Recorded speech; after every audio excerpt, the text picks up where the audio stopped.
Warahmatullahi wabarakatuh. Alhamdulillah sudah ada yang jatuh. Alam pun protes kalau kita kelamaan. Yang saya banggakan, saya hormati tentu saja seluruh tuan rumah yang pada kesempatan ini mampu mengundang kita semua dari berbagai daerah, dari berbagai organisasi untuk melakukan evaluasi pengawasan pilkada. Yang saya banggakan Kak Wahidah Suaib dari Jakarta jauh-jauh menembus kemacetan ke Kabupaten Sukabumi, tentu nanti punya banyak cerita, banyak pesan yang ingin disampaikan kepada kita. Sahabat-sahabatku sekalian, kenapa acara ini digagas? Itu adalah pertanyaan yang tadi. Ini kok jelek ya? Atau pas saya ngomong aja jelek? Oh sama.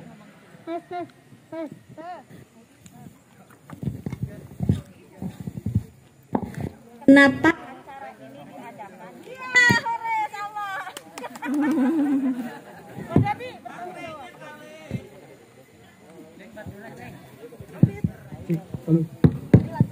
Oke. Iya. Dan baterai. Baik, sahabat-sahabatku sekalian. Pertama adalah pertanyaan kenapa agenda ini dilakukan, acara ini dilakukan. Ini pertanyaan yang pertama kali saya tanyakan kepada tuan rumah. Gak apa-apalah, saya kan demonstran ya, suara agak kenceng. Boleh ya tanpa mic? Jangan.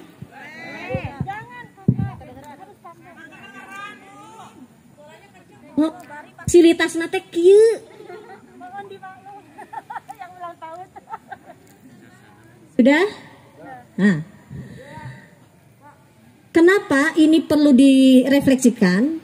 Karena ternyata dari diskusi saya dengan Teh Nuri beserta pimpinan yang lain yang ada di Kabupaten Sukabumi menyatakan perspektif perempuan itu penting untuk melihat bagaimana kualitas pilkada di Kabupaten Sukabumi.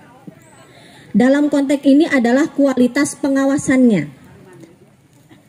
Sahabat-sahabatku sekalian, karena itu menjadi menarik duduk sama-sama untuk memberikan pandangan masing-masing berkenaan situasi pengawasan.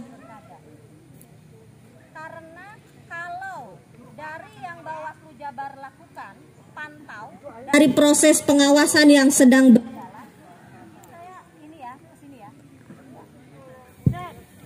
dari proses yang sedang berjalan, maka kalau melihat angka penanganan pelanggaran pilkada di 8 kabupaten kota di Jawa Barat, itu terdapat 288 penanganan pelanggaran. Kabupaten Sukabumi menempati posisi terendah ketiga dengan 15 temuan pelanggaran dan 3 laporan masyarakat. Artinya apa? Artinya sesungguhnya maknanya banyak.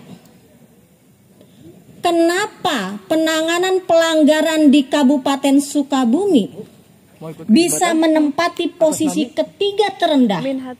Padahal pada Pilkada 2015 dia menempati 3 teratas. Jadi sama-sama 3. Kalau 2015 penanganan pelanggarannya ketiga terbanyak setelah Indramayu, Cianjur lalu Kabupaten Sukabumi. Kali ini posisinya berbeda. Kali ini justru Kabupaten Sukabumi menempati 3 terendah setelah Depok, Kabupaten Tasikmalaya dan Kabupaten Sukabumi. Artinya sahabat-sahabatku sekalian, perlu kita refleksikan apakah ini berarti kesadaran masyarakat Sukabumi sudah sangat baik, kesadaran kontestan yang ikut dalam pilkada sudah sangat baik sehingga sedikit pelanggaran-pelanggaran yang dilakukan.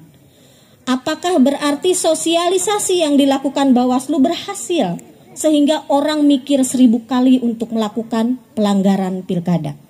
Atau sebaliknya, justru pelanggaran marak tapi tidak diketahui, tidak ditemukan.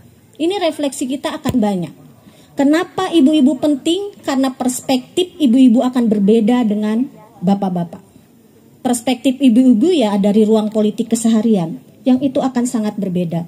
Karena itu lalu kegiatan ini menjadi penting.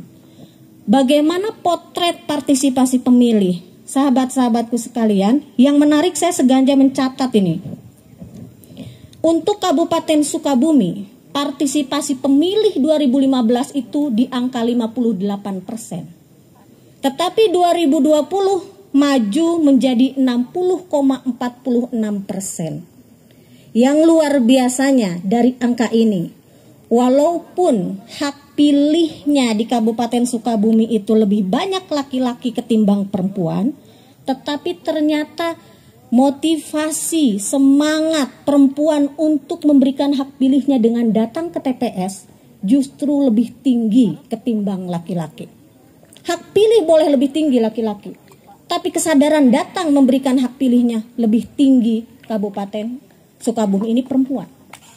Angkanya di berapa? Nah, angkanya adalah 54,71% partisipasi pemilih perempuan. Angka ini menjadi menarik.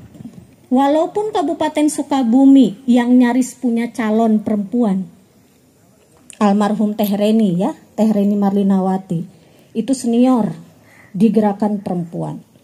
Beliau berpulang dalam proses mencalonkan diri. Sehingga kemudian Kabupaten Sukabumi tidak punya calon perempuan.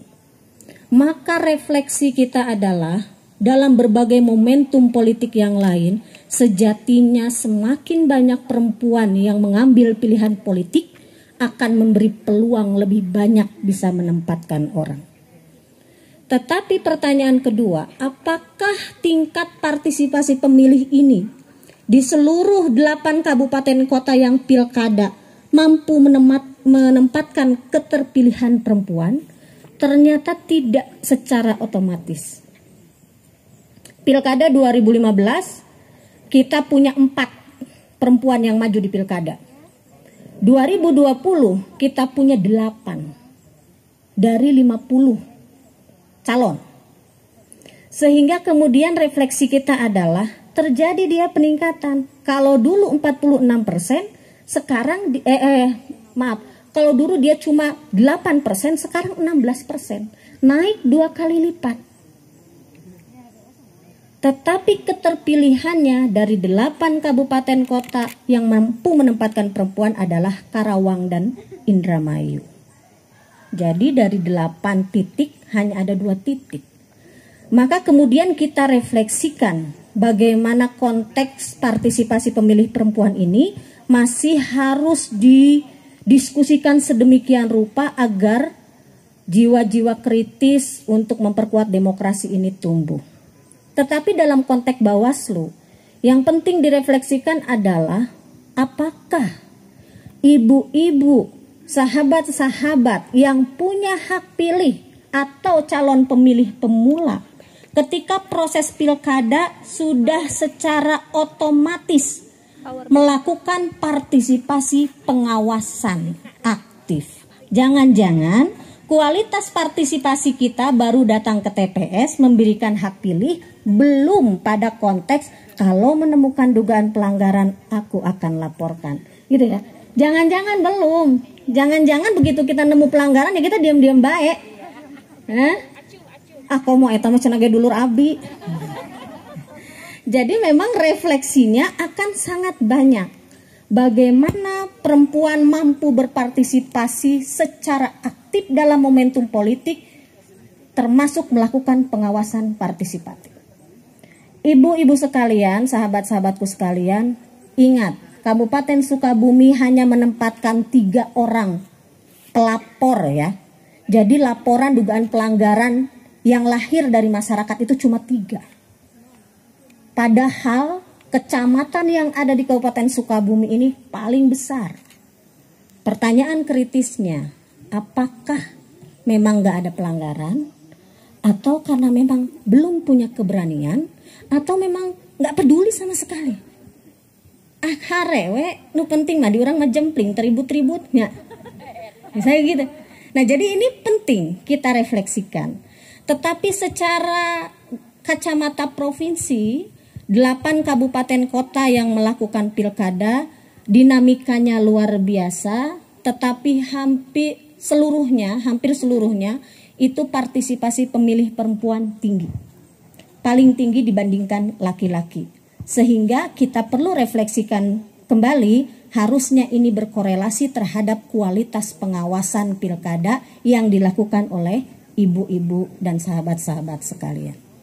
Begitu. Nah, ini aja sebagai sebuah pengantar dalam diskusi kita. Nanti kita bisa diskusikan apapun yang terjadi di Kabupaten Sukabumi, dinamikanya sudah luar biasa dan semua lahir karena kepedulian kita semua. Terima kasih untuk sahabat-sahabat GOW, KPPI, serta sahabat-sahabat aktivis gerakan perempuan yang lain.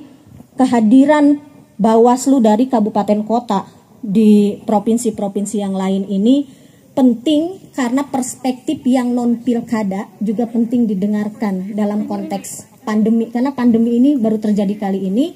Mereka yang tidak pilkada tetap melakukan pemantauan dari kabupaten kotanya masing-masing. Bawaslu mengalami peningkatan keterwakilan perempuan di era Bu Dewi Petalolo. Bu Ratna Dewi Petalolo ini waktu dulu perempuan hanya ada 5, ya.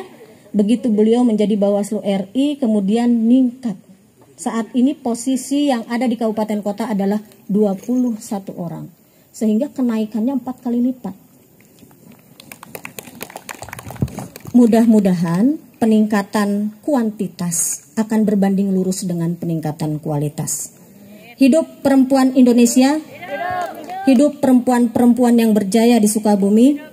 Saatnya kita menjadi aktor dari perubahan, bukan sekedar penonton. Assalamualaikum warahmatullahi wabarakatuh.